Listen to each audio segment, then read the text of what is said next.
তাহলে একটা গান দিয়ে শুরু করো। ঠিক আছে ঠিক আছে, চলো একটি গান হোক, তারপরে যতক্ষণ উনি মঞ্চে থাকবেন কোনো কথা হবে না, ওরা রাষ্ট্রপতি গান আমরা শুনবো, আর তার সঙ্গে ডান্স এবং ডায়লগ মাঝে মধ্যে উনি করবেন। শুধু আপনাদের একটু হাতে তালে ছোঁয়াতে উৎসাহিত করতে হবে, এবং কিন্তু আসল শিল্পী নন, উনি একটু দক্ষ অভিনেত্রী। গানের শেষে যদি একটু ভুল টুকু মানে নেবেন, ঘরের ছেলে ঘরের মেয়ে মানুষ মনে করি, ঠিক আছে? তবে চল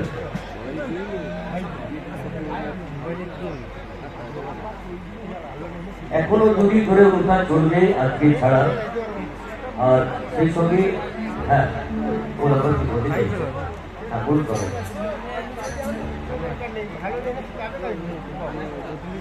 শুরু করি। আরে মনটা করে